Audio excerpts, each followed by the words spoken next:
and we're coming to you live for another dojo. This is a situation today where we just get together and we talk sales. We're on a live sales floor right now. You'll see people coming in and leaving to go conduct business or come in and ask questions or just talk about whatever they want to talk about. So it's an open forum, and you're welcome to participate. Also, we have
for order. That's it. And it's wonderful. You're not forcing them. They don't feel forced.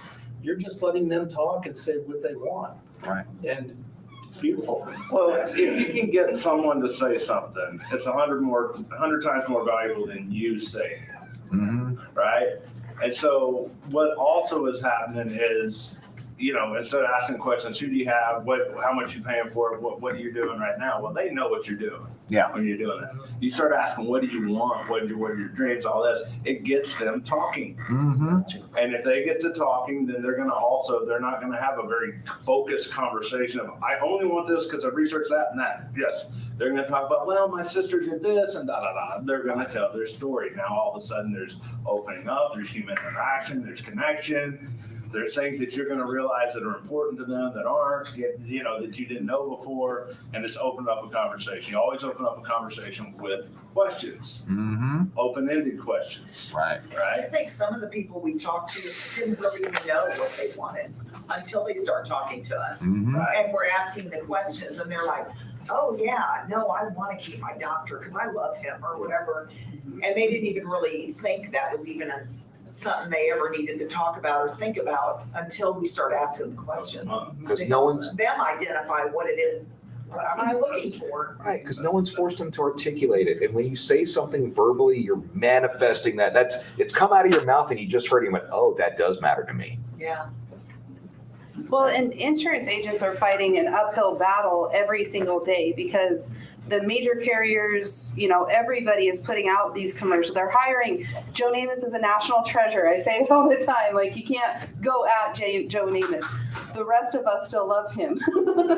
So, but jokes aside, the commercials, this weekend I was at the NAHU conference and a commercial came up for free Medicare. And you want to see a whole bunch of agents get really triggered all at one time. It was hilarious. No. But, I tell the story about I got my grandpa, one of the top agents in the country. Mhm. My grandpa has got immense IQ. He's brilliant. And I told him, I said, this guy's going to take care of you from A to Z.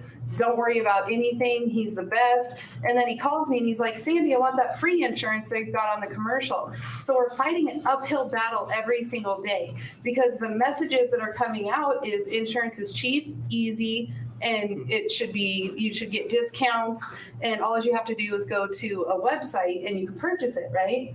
And what we're telling people is insurance is not cheap, it's not easy, it's extremely confusing, and you need to talk to me. I'm your agent, and I need you have to build that trust with them in a very quick conversation while they're getting all of this noise coming at them saying it should be cheap, easy, and free. You want a real life example of one that I've been dealing with for a couple of weeks now? Brad has his hand in this client. Frank used to have his hand in this client. I have my hand in this client now. This gentleman is on a Cigna Advantage plan. He cannot stop calling AARP Oh, that to one. sign up for a DSNP program, and he is not on Medicaid. His wife calls in every few months. Oh, he called again. He called the lady from Utah. We got something from AARP. I saw that commercial last night. And it's, On but TV, it's, it was United themselves. It was their own commercial. It wasn't like a third party donated type of thing. but it's the reality of it is he sees the commercial. He's already in an Advantage plan. He doesn't qualify for the Advantage plan. Doesn't ever occur to him that, oh, maybe I can't get this, or maybe I don't know what this is. So he calls, they sign him up, and he gets a rejection letter in the mail.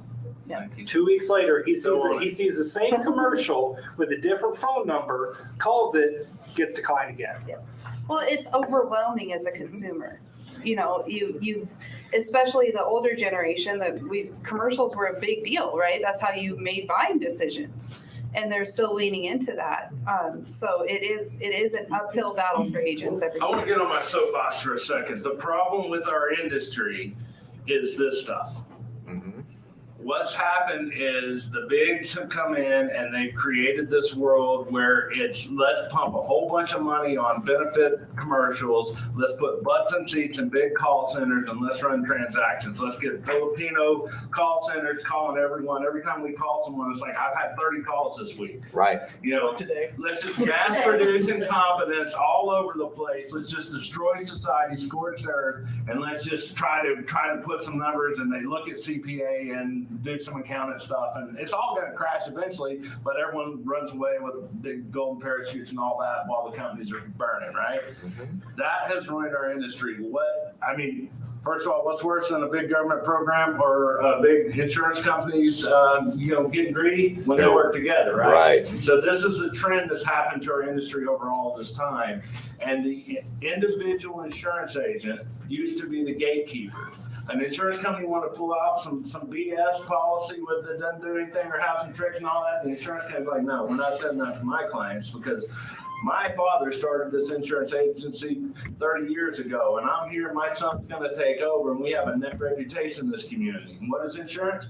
When stuff goes down, when problems happen, you call us, right? But the bigs don't see it that way. eHealth, I heard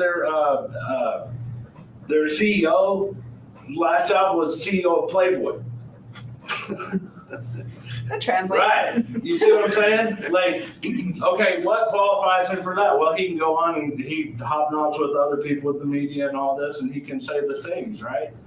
But they say, let's put lots of butts in seats, let's mass produce incompetence with commercials, promise everything to get the phone ring. They got a bunch of little managers. Okay, the phone ring more here. Okay, we have more transactions. They just destroy everyone who works there. No one has a good career or any future prospect or stake or equity in anything that they're doing. And it just comes over and over and over and over. And the independent insurance agent, the individual insurance agent is the solution. It's an uphill battle. We're going to fight it all the time. But if we take the time, one customer by one, and if the people watching here decide that they want to be that pillar of their community too, and we all start working that way together, one conversation at a time, one person at a time, we can do a better job, such a good job every conversation we have that they will never look at that commercial again, and they won't respond to the transactional people. Then if we all do that, possibly, when the insurance companies come in with their little tricky little schemes and all this, we're like, hey, not to our clients. And there'll be enough of us to make that happen. That's my dream. Anyway, I'm off myself. Well, Thanks here, Brandon. yeah, and Rebecca does a really good job with that. She speaks on this on stage all the time, but the pillar of the community is the big part, and talk a little bit about what you do on the grassroots side. Talk about the dog food. Well, we're more, as insurance agents, we're more than just writing policies, right? If you really take this job to heart, we are protecting, our slogan is we protect the things that matter most to you. I don't care if it's your health, your dog, your cat, your granddaughter, your retirement. We want to protect it, whatever that means. And we go out into the community as individuals, not even as an insurance company, and we protect our community. We help raise money for like Meals on Wheels. A lot of people don't know this, but when they go deliver lunches and stuff, if they got a pet, they'll deliver that person dog food or cat food. They'll help feed the animal. And when they have animals, they live a healthier lifestyle. It makes them live longer. It's all interconnected. And so we did a deal called the Mud Strut a while back, where we had this glorified dog show, and the entry fee is you got to bring a bag of dog or cat food. We had dog food stacks to the ceiling. We had vendors. We had, snow cone stands. We had petting. There's a whole thing. And we do things like at the library, moving up, bingo at the senior center. We do things. We're involved, and they can tell that we care. It's more than just writing an insurance policy. I was telling her a story last night because I carry on 2 cell phones. It's gotten a little crazy, but ultimately, it's what I'm there for. I had a lady a couple years ago call me at 3 a.m, one of my clients. She's in the ambulance on the way to the hospital. Now, she's on a PPO plan and has full Medicaid, but they're not taking her to her normal hospital. So she was freaking out that her insurance weren't covered. So the first phone call she makes is me while she's in the ambulance going. And I'm like, Miss Smith, you're going to be fine. I promise, you're good. Now call your dog. Right. Because we're supposed to protect them from anybody else, whether it's the carrier, the government, Joe Namath, whoever. It's our job to protect. And we get to do that because we are independent. And we work for you, the client. we don't work for any particular insurance carrier. We do not work for the government. We do not work for Medicare. We work for you. And that's 100% the difference between us and everybody else is going to TV. I think one thing to piggyback off of you, because this is what I'm going through right now. I think in order in this business to understand what role you have and how big of an impact you have, you need your own insurance person that's helping you with a different type of insurance and to see what they go through. Like right now, I don't know if you heard, we wrecked our boat on Saturday and Sunday. So I lost my phone, my wallet, my watch, everything like that. So I sank the boat. Sank, it's not sank, wrecked. sank. I'll show you pictures later. Yeah. So Just a that- regular but- Saturday. Yeah, just a regular Saturday with Karate Clan. Yeah.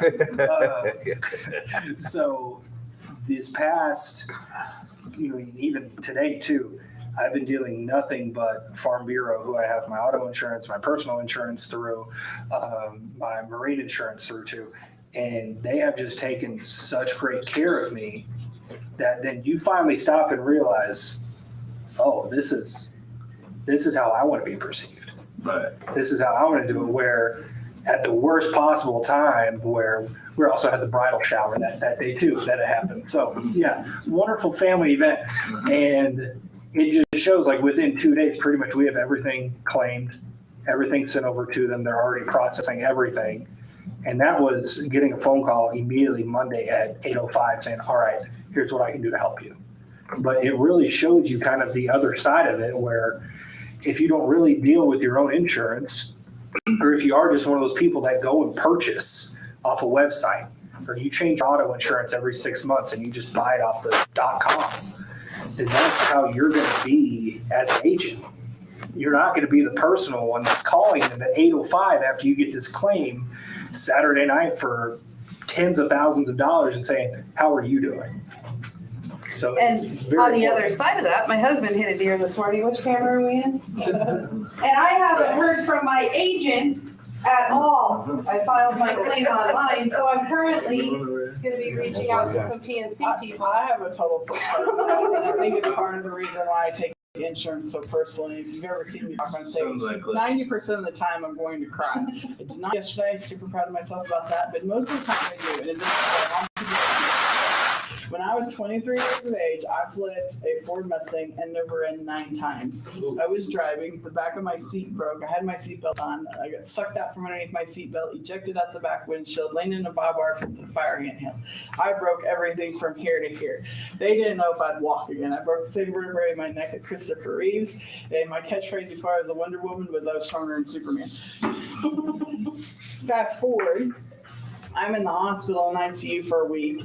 They do CT scan, PET scan. I mean, the bills are racking up. I'm $1 million in hospital bills like that. I am fully insured. At the time, I was showing horses for a living on a national level. So I had this supposedly amazing self-employed insurance that paid you even while you're in the hospital, like a stipend. They did not pay 1 red cent. 3 lawyers later, there were so many loopholes in the policy, there is nothing anybody could do about it. So at 23 years of age, $1 million in hospital, that trying to relearn how to walk, I had to file bankruptcy. So don't tell me what we do is not personal. Because if you've never been the one laid up on the side of the road and your insurance doesn't work, you have no idea what other people go through. You're lucky. And health insurance is one of the 2 insurance policies I guarantee you're going to use in your lifetime.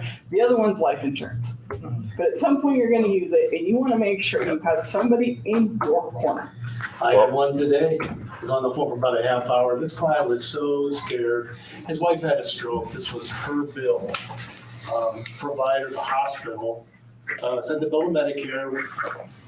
Medicare submitted that, and then was like, we can't do it. We need this CS form, which because there was COVID test involved, they couldn't pay the bill until the COVID portion was taken care of with this form. I got Edna on the phone, explained the situation. I had Edna call the hospital while we were on the phone. We got that billing department on the phone.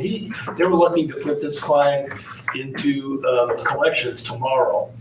And, sometimes you got to speak with authority. In fact, you should always speak with authority. And I said, look, my client, you're looking to put him into collections tomorrow. This is your fault. We need to get this fixed now before it escalates any further. Edna gave them the exact thing that they needed to do. They put everything on hold. They got it done. And, you know, my client was so thrilled that I took the time to help him and walk him through it because they had tried themselves to no avail. They called Aetna, they called the provider, they called Medicare, everybody's like, and they got stuck in the middle. Now they're about ready to go to collections. And he called me, we got it fixed. And unfortunately, he waited too long. Should have called me first. You know, I could have handled it right away, but that is just, and I love those situations. You know, on one side of me, it's like, wow, I wasted my whole morning on customer service stuff. Other side, it's like, you know what? I probably did the best thing I could today, you know, helping this client. We'll get referrals, you know, and I feel good about it because she just had a stroke. He doesn't know what he's doing. And I was able to step in and get the whole thing handled in a short amount of time. And, you know, that's why people come to us.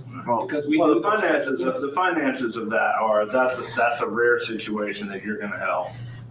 But you made promises to thousands of people that we will be here when it's done. That's right. When those times come up.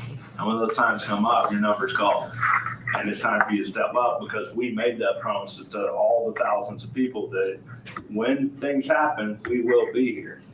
So you didn't waste time doing that. You fulfilled a promise that allows us to be here and to be who we are. And now you have the story to tell, and now you know who you are on the inside. Which, by the way, that's the most beautiful thing you can do is step up when your clients need. Especially because insurance itself is a promise. And if you're not going to fulfill your part of it, they don't have any faith your product's going to fulfill that part of it either. That's right. But there's also another thing. First time I actually met Rebecca, and the first time admittedly, I've been a little busy for 14 years, so I haven't gotten into the overall outside insurance world.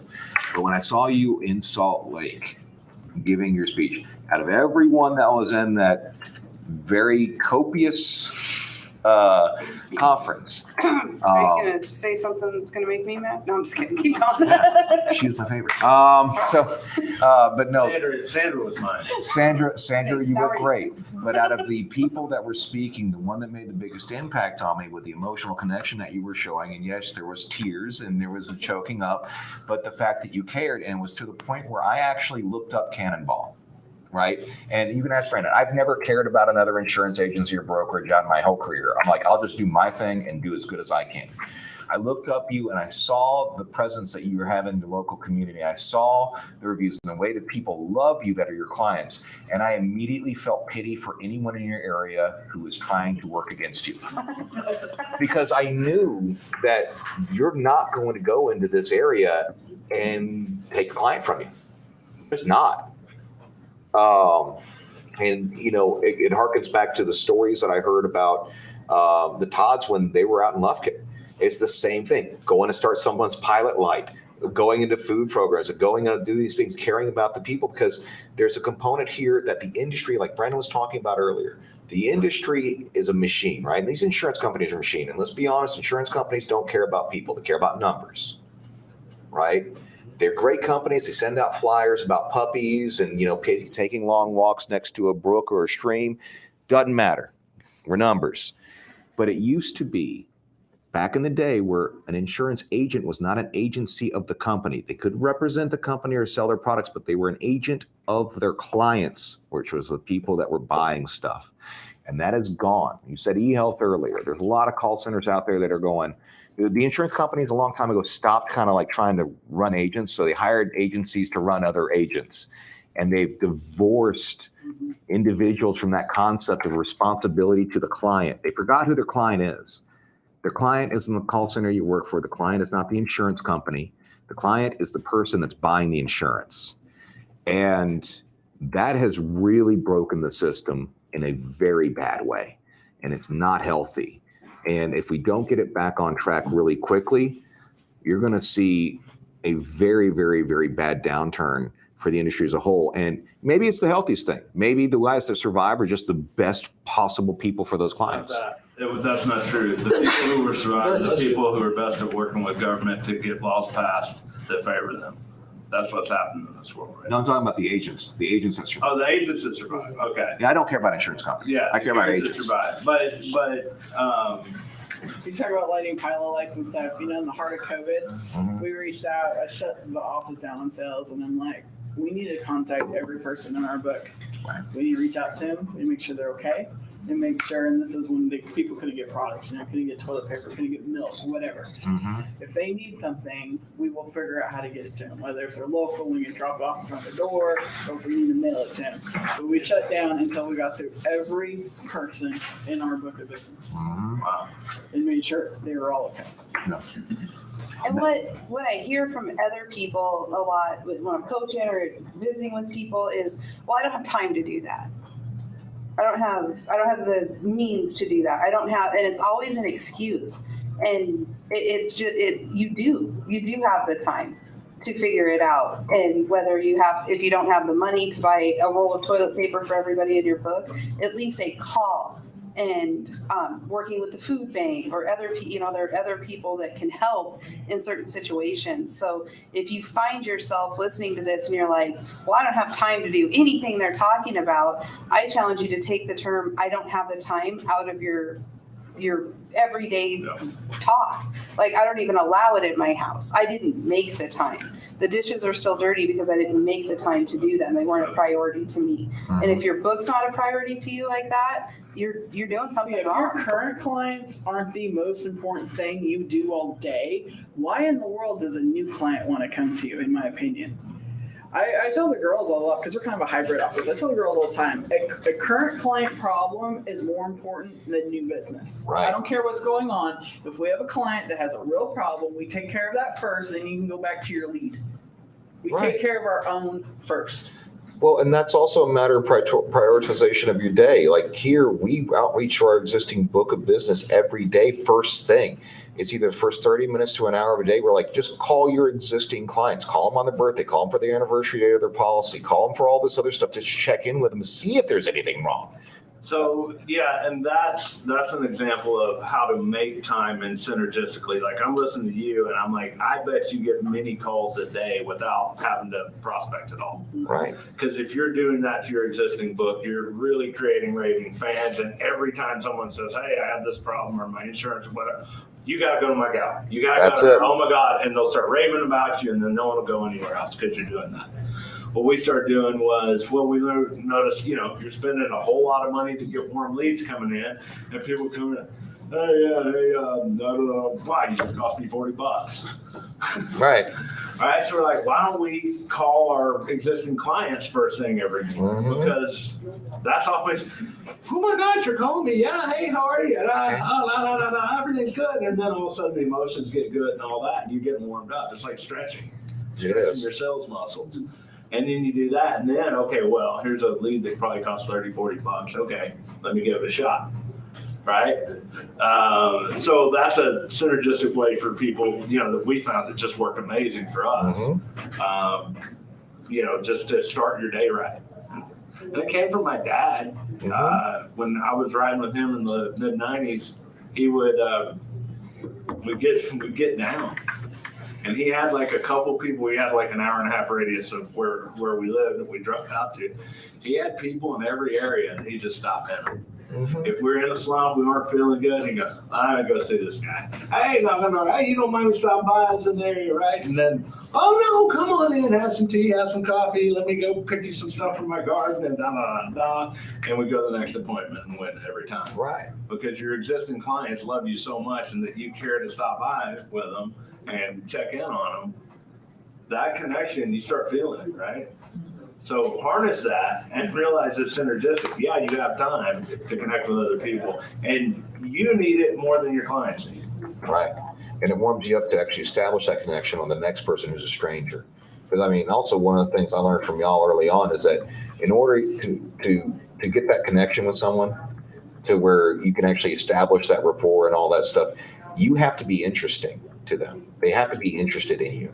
But in order for you to be interesting to them, you have to be interested in them.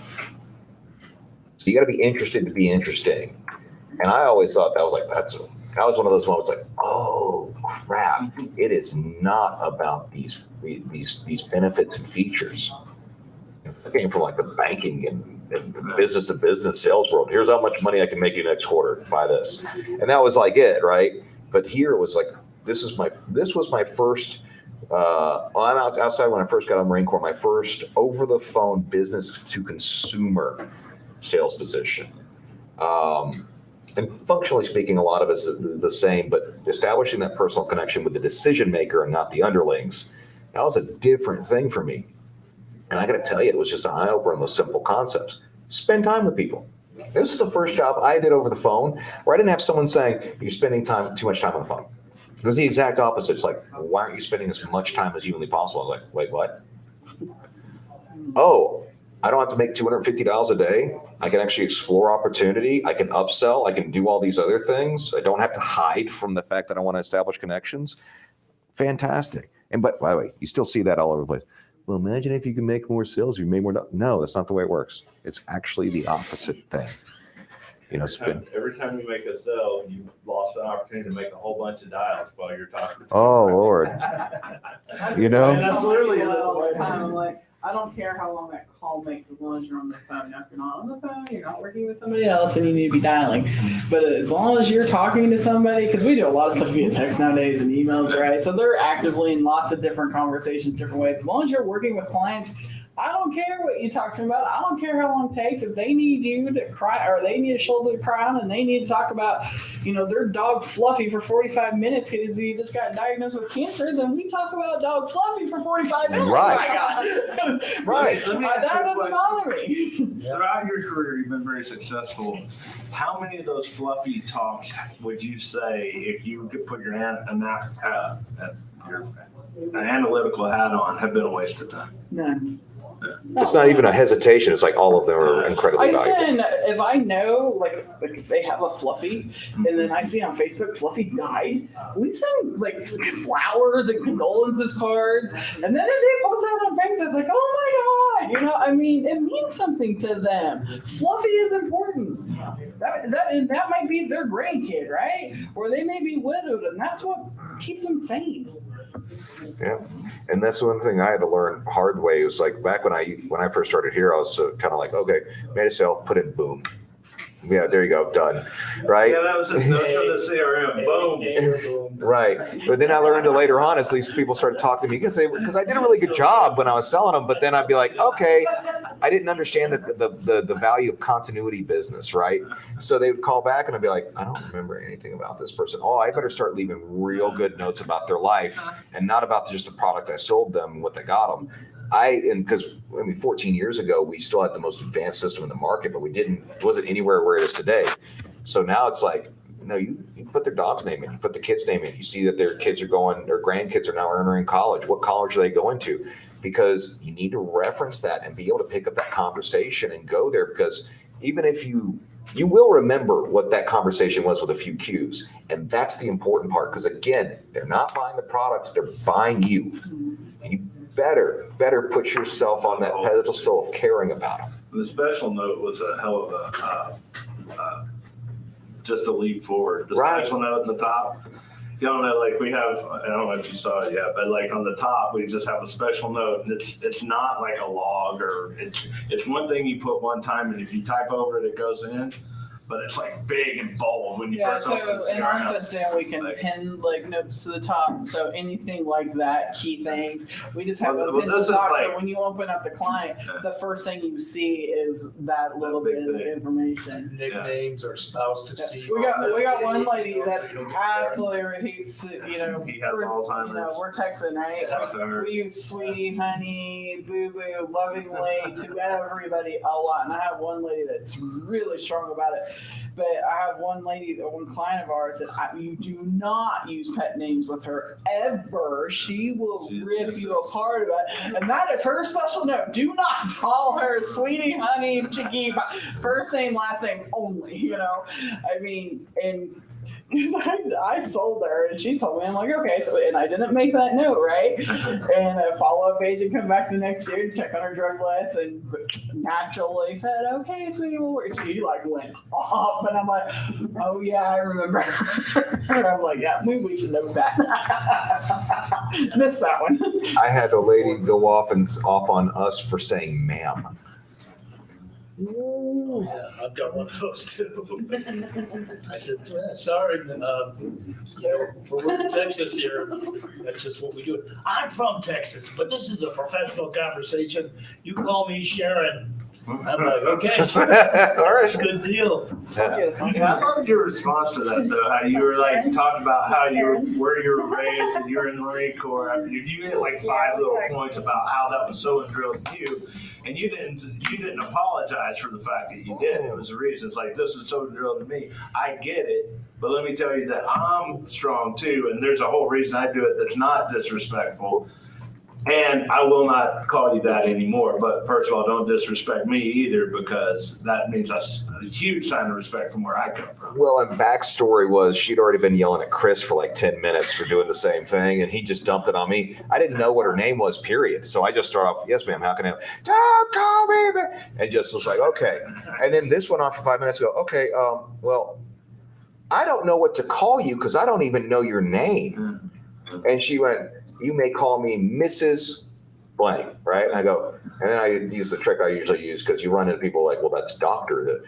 Okay, well, you may call me Mr. Bryant because I'm going to be on the same level as you. And she went off on all her stuff. Apparently, she had a whole bunch of stuff happen to her.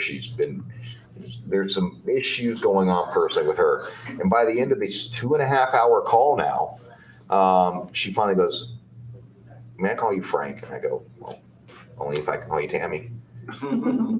I'll try not to call you man, but I kept on going. I keep on saying that you have to understand where I'm coming from. I was born in Georgia, raised in Texas, Irish Catholic family, and then I went into the Marine Corps. So when I say ma'am and sir were beaten into me, I am not using hyperbole. Physically beaten into me for the entire course of my life up until my mid-20s, and then it's just who I am. So I'm trying not to. And then eventually it kind of went to, ma'am, oh, sorry, I said it again. I apologize for that. I'm going to go ahead and move on. I'll keep on. I did it like 50 extra times, and then she started laughing about it because she said, yeah, you get the story right there. He's hearing about it. He was laughing the entire time and pointing at me. But that's the whole thing, is that at that point, the real But you thing is, respected yourself. oh, absolutely. You respected yourself and you stood up for yourself. Absolutely. While respecting her at the same time. Yes, absolutely. And because of that, y'all could laugh about this little interplay between you. Right. You're trying to be respectful, but it's also, and now she respects you for doing it. And Right. her frame of why that's bad was broken, and now it's just a little game that y'all are playing. You Right. Play on her side. And It did her end up play on being your a side. game, and that's the whole Right. point. Is like, you know, But the people who will sit there and someone will bark at them and they'll go, oh, sorry, and then they'll take an inferior position. Hell to no. them. They lose the sale. You're done. They lose that connection every time. you're done. And they lose the rest of their day. They're like, oh, one customer was rude to me. You get shot. And then they bitch at the customer. You get They bitch about the customer, and when it's their fault. First off, they're on the phone. Well, usually they're on the phone, even if they're face to face. I am 6'2" and 235 pounds, so I don't care what you think about me. I mean, really, that's it. I mean, you might be able to whoop me. I've had it done before. It's okay. I'll move on and I'll go make another sale. Here's another thing, though, and a lot of agents will miss this, especially your younger agents. When she said that to you, though, she gave you a huge opening Of course. for the sale, because if you are Mrs. So-and-so, Mhm. that is old school. That means your marriage is super important. She's probably been married a long time. He's the authority in the house. She was a Ms. Well, you said Mrs. I'm sorry. Well, I mean, she was Yes. yeah, she was a Ms. She was not married. Well, that's a whole nother, she wanted to make it a point, that she made her decisions. But those are subtle cues where a lot of agents don't pick up on. My grandmother is old school. I've been married 3 times. I have never picked up a last name of a man. And when she sends our Christmas cards and she sends our birthday cards, I am Mrs. Jeremy Whiteley, my current husband. It don't matter what I say. She is 90 years old, and that is the way it is done. Mhm. And, and those are subtle cues. Unless if you don't understand how our grandparents and the boomers and the generation before them, what that means to them, you miss that subtle cue in that initial conversation that ultimately could help you close the sale later on. Well, it's also a human cue at the very beginning too, because of your base component, people will only buy from people they respect and trust. And you're not going to trust you unless they respect you on some aspect. And you're not going to earn that trust if you're talking down to them or if you're subservient to them. I do not want to be above you. I definitely won't be below you. We will be on a peer level. And you can dictate the course of how that peerage is going to be. Whether I get to call you by your first name, you can call me by my first name. But if you turn around and say, you will call me this, then you will reciprocate that with me, or the conversation's done. And I won't go any further because I'm not doing it. Right. Sometimes people will test you. Oh, they love doing that. And once you get through and you pass the test, it's like, okay, Bill, he put up with me, you can go ahead and talk to him now and write itself on a deal, but a lot of times because they talk to so many people throughout the day and they don't get the proper responses. And if they find somebody that they can respect on the phone that speaks with authority, you won the battle. Mm-hmm. I have a roundtable question. When do you pull the plug? When do you say, for me personally, I'll pull the plug if I know it's not a good fit for me and my personality. Do you try to close every single person you get on the phone? Or is there a point where you'll just say, I don't think this is going to work out. You need to call Joe. Are you talking about like in an abusive situation where they're beating up on you? Or are you talking about just where I think it's not What going to makes go you anywhere? say, we're done here? If you start yelling at me and I'm trying to tell you over and over again, I am trying to help you. And then I eventually just go, I am trying to help you, but I don't have to. And they bark back again. I flat out set up, or if you try to tell me how to do my job, Yep. you do not get to tell, you need my help. You don't get to tell me how to help you. I am the expert in the field. I know what I'm doing. You don't get to go to the emergency room and say, hey, you need a new half-hitch stitch on this suture for my cut-up arm. No, they'll be like, oh, you're refusing treatment, get out, right?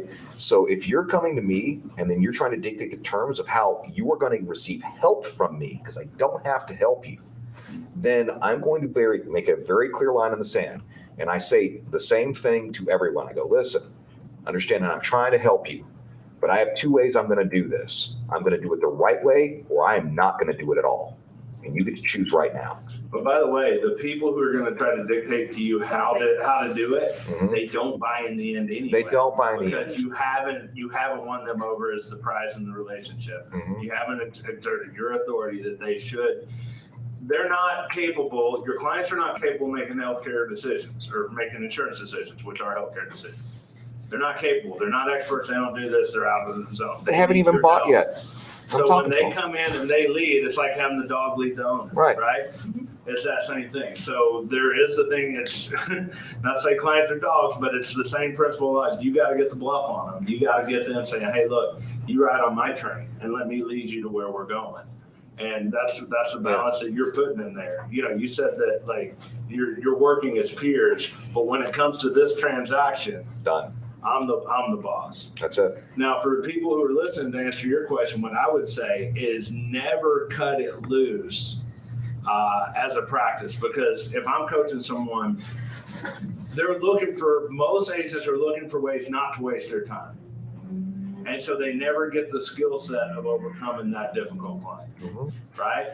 So you keep going to the best of your ability and take the abuse, take whatever it is, try to overcome it, try to get in that dominant position in that relationship over and over and over.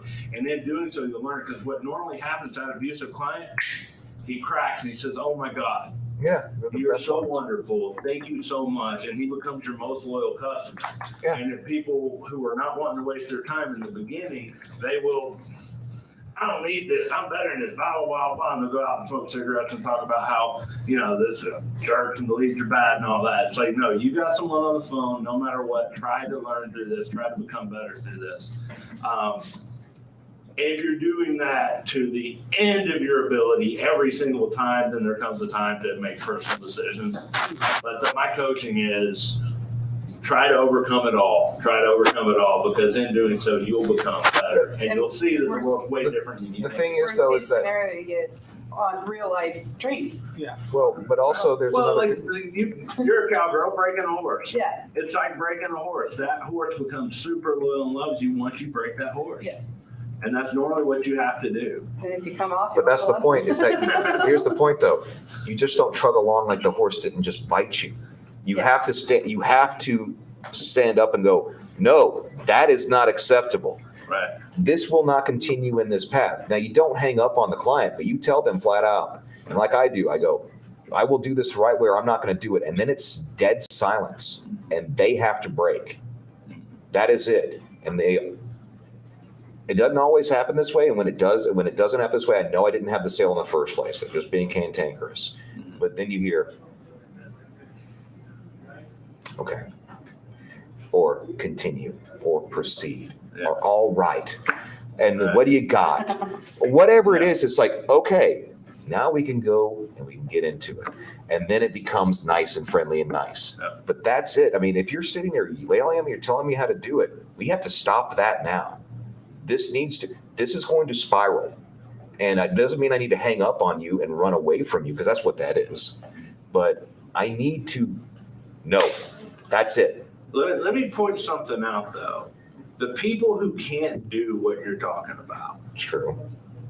have one thing in common. They think that selling is something that they do to that other person. Oh, that's And all. they don't have that deep conviction of who they are and what they're doing. Right.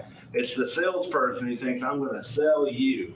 This is an object on the phone and I'm going to get him. Right. And And that's there's a whole lot of that in the world right now. very right? toxic. But the person who's like, man, we stay up late at night. I built my whole career to save Mhm. people's lives, to change their lives, to do all these things. And I have tens of thousands of glowing people who love us and all this other stuff. And you can be one of them. Right. And not only that, you get me instead of Brad. Mhm.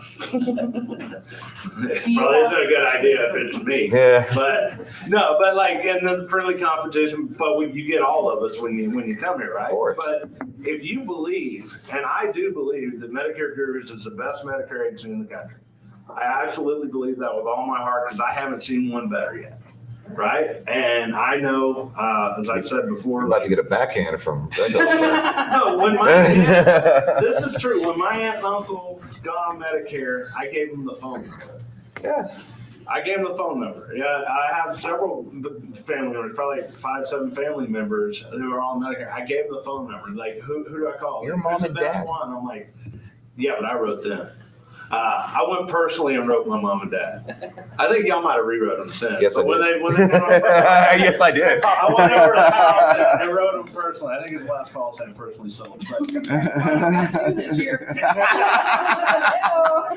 went and did the delivery. I actually went and did the delivery, got the policy, and said that. No, we're going to go to the kitchen table. I'm gonna walk through the policy with you. Go grab your final expense policies out. I could just imagine Frank Todd be like, damn it, you know? It was actually a fun thing. But I forgot what I was talking about. But no, you believe who you are. Right. You believe that they're not someone that you're going to try to trick or get over on. They lose 1,000 times more than you if they terminate this conversation. Well, I saw my That's right. And I'm not grandparents, going to let them do that. I saw my grandparents both gone lose their shirts over Medicare and medical costs and medical bills. That's one of the reasons. Well, my brother has done this forever. That's one of the reasons I started doing this is because I don't want somebody else to go through what I saw my grandparents go through, and that's kind of what I think about when I try to talk to people. It's like, you really want to have to pay something you don't have to pay for? It's like, wake up. I'm obviously I don't. Sometimes you want to be like, it's, So then the trick is learning how to communicate to them and each that person's you're not different. buying an insurance policy right now. You're making future healthcare decisions. Mhm. And you're doing that blindly because you don't know what you're gonna need and how you're gonna need it. you're The decisions you make right now affect the type of coverage, the type of care you'll get later. Well, and you So are you gonna leave yourself the options to do these things, or are you gonna try to save a few bucks and get a gym membership? See, by the way, that's also Does the that key matter right to you? there, because you said, are you going to have the options to make those decisions? and telling people and making them realize that you are making a choice between a loss of freedom and a little bit of economic like cost right now, that's a bigger divide. And well, I don't want to lose freedom. I don't want to lose choice. I don't want to lose I'm an adult. I like making choices. You know, for a while I was married, I didn't get to make them, but, Neither does Aaron. no, but all joking aside, that's a really big thing, especially for seniors and even people with disabilities. Hey, you get to make them now you're not married? Right. I Right. don't think you No, I can love out running around. I actually chose this shirt, believe it or not. Yeah. Got to spruce it up. I wanna ask the ladies in the room, because, you know, having a deep voice and commanding respect is, you know, they kind of go hand in hand. When you have a combative client on the phone, do you take the brunt approach, or do you try to move them around? This is only my third week that I've been here doing this. I think the first couple of times Jacob's like, "You are too nice. Stop it." Then I got over it. I'm still pretty nice. I try to approach it. I try to be nice, but at some point you just, okay, thanks, I'm out. I'm getting, obviously I don't say that either, but I try to be nice as long as I can and pull it out of them, being sweet and nice. But that doesn't Do you always have work. it in you to put your foot down? I just had to coax it out of her. And then one day he's like, "Dang, you do have some sass." Oh, yeah, she got real sassy one day, and I was like, I want to hear the story. I think it's so illustrated, right? Right. I don't even remember what it was. It's just somebody would not stop talking and just it was very inappropriate too. It just would not stop talking to me. Couldn't help it right now. And I finally was like, "Okay, well, thanks. You have a great day. Goodbye." I mean, I don't remember exactly what I said, but it was But basically like, you cut the call off. Yeah. And that's my line enough for is me. enough. If Like, somebody's inappropriate with Yeah. me, if they're, you know, if they're like talking like they're making advances or trying to be sly about it, I'm like, we're done here, and that's when I'll cut a call off. I don't care if they're $1 million client or whatever it is, I will draw that line right there. But I try to be nice as long as possible. How about Courteous. Yeah. Curious, yeah. So I'm kind of the same way where I'll take it and I'll listen and I'll try to overcome until the very end, until then they hang up on me, or I'll just know that we're not going anywhere. I'm not getting the respect. But just a week ago or so, I had a lady that was just screaming at me. And I told her, I said, "You do not have to yell and be rude. So I'll just tell them, just calm down. This is ridiculous. You don't have to be like this." And then they want to still keep going. Well, then that's enough. You have to maintain a decent boldness. You know, there's a line there. Right. But, you know, it's just, you don't cross the line, but you have to be bold and assertive to the point where you establish yourself as the authority, you know, and you're there to help them. You know, sometimes it takes time. I mean, people that just start getting into sales, you know, they don't have that, and they have to realize who they are in relationship to the client, you know. Well, the other side of it, you can look at it, have compassion on these people. The people lash out, they always lash out for a reason. Maybe they have been called 22 times today, and they're like, "Damn it, why did I put my phone number on that website?" They said I was gonna get rates, and I still haven't gotten rates from anyone. But, you know, they see big, I mean, I'm mean when I call and I get some voicemail maze and I'm trying to get some little small problem solved. They screwed up my order on something and I'm getting AT&T cut off my phone, like cut it off on me. And I spent like a day and a half, like going through everything and everyone's just dead ending me and all that. Yeah, I hate AT&T. I hate everything about you know, and then there's like a human on the phone. Well, the 15th person didn't get the good branding, right?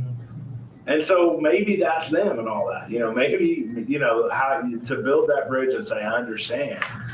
You know, a lot of times you can confuse, I understand that. Look, I'm a person here, you know, I have children. I'm sorry you've gone through all this. I know this is a very bad thing. Let me tell you a little bit about us. We've been here since 1984. We help tens of thousands of clients, we stand by you for life and all that. So are you having problems with Medicare? Is that why you originally got in there? Because I can teach you how to turn all those phone calls off. Something like that. Yeah. You see what I'm saying? Like, if you understand where they're coming from and don't take it personally, like I would do. If I was in their situation, I might be yelling at you too because you called about Medicare, like, whatever else. But like, there's a legitimate way that you got to us, and A lot of it, I think it depends Call that ultimately on why they're combative, why they're mad. Is it a legal call and it's a 23rd phone call? Is it a client because somebody just denied them something? Generally, combativeness, the end result behind it is fear. They're fearful of something. So what are they fearful of? Another phone call, not getting the right doctor, they can't afford this bill. And a lot of times they're human. They need somebody to vent to. I'll stick them on mute. I'll let them vent. They need 10 minutes. I let them vent. When I finally hear them, I'll just put them on speaker and on mute. And I'm like, okay, they've come down. They're on mute. And start talking to them. I'm like, so if I'm understanding this correctly, you're having this issue, this issue. Yes, I'm like, okay. Guess what? I have good news. I'm really good. I can fix it. By the way, yes. And the vent is over. They go. Sometimes they just need to see their Oh, and they will, you know? the people who you let vent like that, and then you show after all that you heard them, that you understand them, and that you are on their side Yes. now, they will be the most loyal customers you'll ever have because no one else is going to do that for them. They've gone their whole life. I mean, there's certain people, I remember Ferocious, my dad's client had taught me this. I mean, we walked in the door, he just started yelling at us. Mhm. And I was ready to fight him. I was a young kid. Like, he's not going to pick on my dad like that, and everyone in his neighborhood called him Ferocious because his last name rhymed with that. But he was just a guy who went and yelled. And at the end, my dad was like, he just yelled and yelled. And my dad just listened and listened. So you've had your insurance agents are crooks, blah, blah, blah, blah. Like, so did you have some insurance agents tell you lies before? Yeah. Wow. And then he would let him go for a little while and go, oh, that's really bad. He goes, he wasn't trying to take up for insurance agents. This guy really had it hurt. And no one had ever listened to him and asked him pointed questions a couple times. And he goes, well, it's the guys who do things like that really make our honest insurance agents' life really hard. I think I know. I don't think that you're like that. You seem pretty nice and all that. That guy, when he was passing away, told his wife, if anything ever happens, you call Frank Todd. And there's a lot of people who did that. I trust him more than anyone else because he was heard for the first time probably ever. My dad didn't call him Ferocious. My dad listened to him, heard him out, and asked him the right questions, let him get it off his chest, and then built that bridge. And that's what you're talking about. Sometimes Like, you those just are need somebody to gold. ultimately take it. Those And realize it's people not are your best personal. clients. That's They'll what be your all of most us loyal. have within us is, I don't know if y'all are weird like me. No, we're not. I Not at all. live for those calls. I love every one of those calls that say, why are you calling me? Why are you doing that? Whoa, buddy. I haven't called you. You haven't talked to me yet. That's right.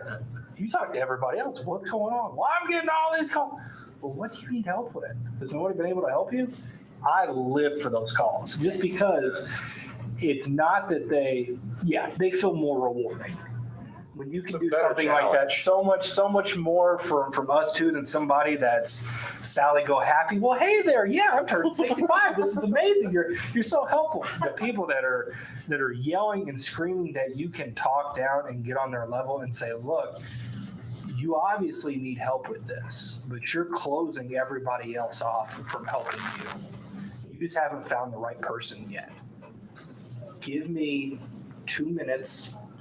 Whatever it is, let me see if I can help you. And if not, it's okay. We at least come away with you learned a little bit.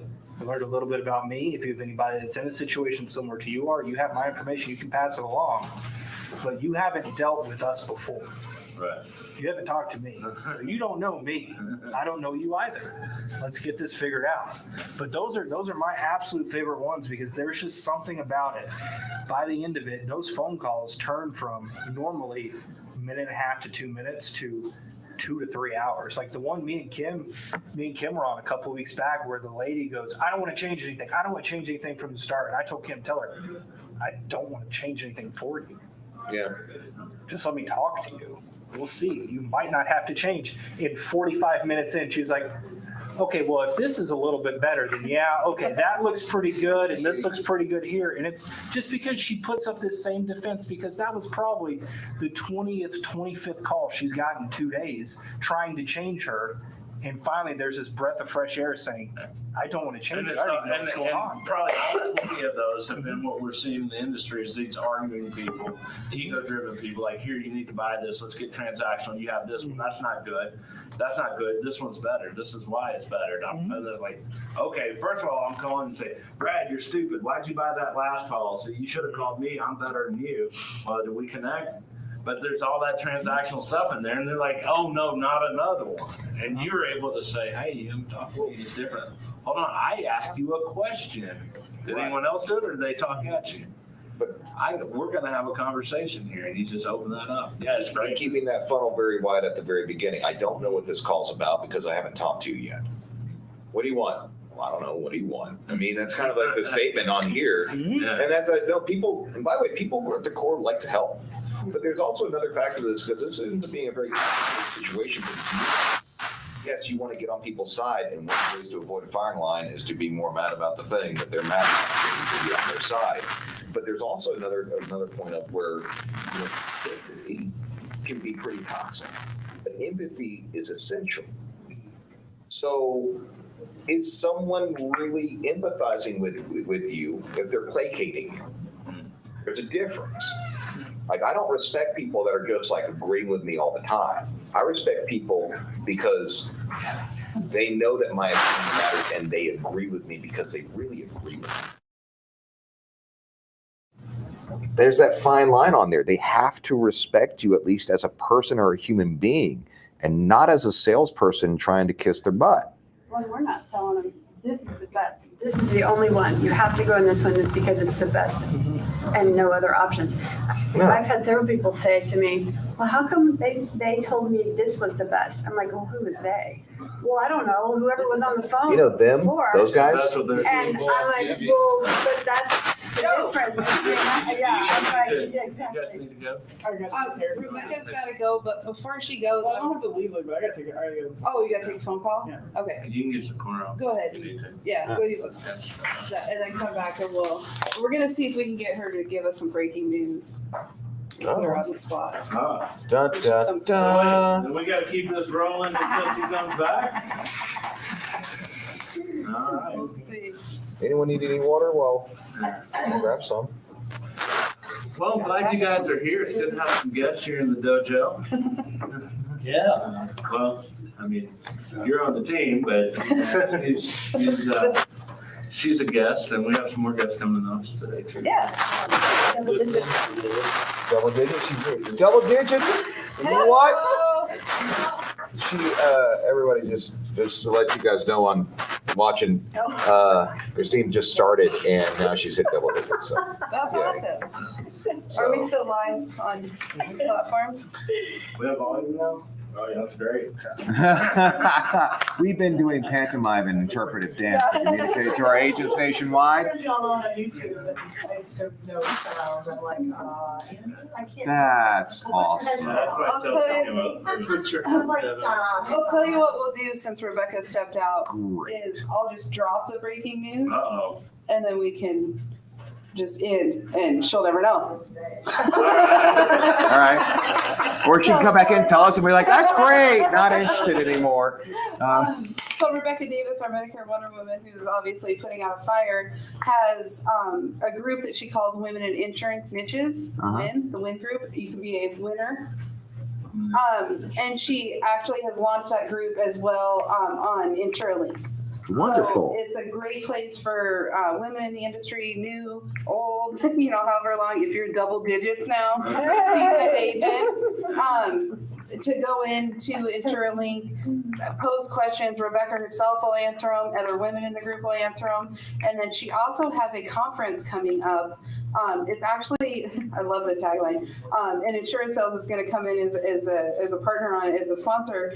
So it's one of my favorite events throughout the year. She calls it the Win Women's Retreat.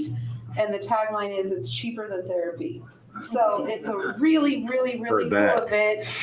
We go to Florida, it's hotter than hell. It's in February. I want to say, hold on, I'll look at my text to get the exact date. February, you should be there in August. But what she does is she rents out this big mansion thing and everybody stays there and there's little condos around it and we all come into literally the living room. And we sit together and we talk and we learn, and it's pretty similar to this. There's speakers that are there, but it's a very, very, again, the cheaper than therapy is just a perfect thing for it because she has events that she plans, and there's a formal dinner, and we sit around and we get to know other women in the industry because we do all have different struggles, no matter what it is. If you're knocking doors as a woman, that's different than knocking doors as a 6'2" man. Right. So it's a really, really cool event. Let me find the date on it. I'm so popular online. I got to scroll down and find our message here. But you can reach out to her anytime and get some information on that. She has not opened it up to the public. I literally just did that for her. And I want to say, I know she texted to me. Well, she has become a servant to the world, and that has paid off evidently. February 17th through the 20th. February 17th through 20th, the Win. Orlando, It's in Florida. Orlando. It is hot. All right. That's okay. No, I was just, while you were fishing there, I just thought I'd put that in there. But that, what she's talking Well, that's about, great. what We have a they're presence doing, in Orlando now, so it just we shows. can help out any way we can. Man. Yeah, I mean, it just shows the potential when the focus is on serving others and making them the importance and the focus. That is the key. That is the key. Take yourself out of the picture. It's about them. How can we help them? And stuff in the community. I mean, it's beautiful. I mean, that's why we're here. That's it. Well, it's been a good conversation. Anyone else got anything that they want to put as we close it out, or? You guys normally go an hour and a half? I guarantee you he forgot his mic is on. Yeah. So Buckley, you might want to shut him off before he goes to the bathroom or something. Look it out. We're always looking out for everyone. No. That's awesome. Well, thanks for having us. Thanks for having Rebecca. Frank, you want to take it out? You want to take it out? Yeah, we're going to close it up. So, I was about to do it, but you can turn his mic back on now. It's on. I was actually holding it to make sure you couldn't hear anything. It's like you're gonna listen to Smokey Robinson on the sales floor. Yeah. So you want to take him out? Take him out. Fun to meet. All right, everybody. Thank you for tuning in. Whether you watch this now or in the future, follow on the conversation continue on insuralink.com. Yeah, that's right. Insurance Take two. Live take two. It's live. All right. InsuranceSales.com. We're going to go to InsureLink, the work-focused social media. Continue the conversation. We want to hear what you want to talk about as well. And there's not only us, but hundreds and hundreds of agents growing on there on InsureLink. If you're interested in the career, you want to learn more, you want to be trained by some of these guys, work with us, go to MedicareGurus.com/agent and be great. God bless. Da, da, da. I'm bringing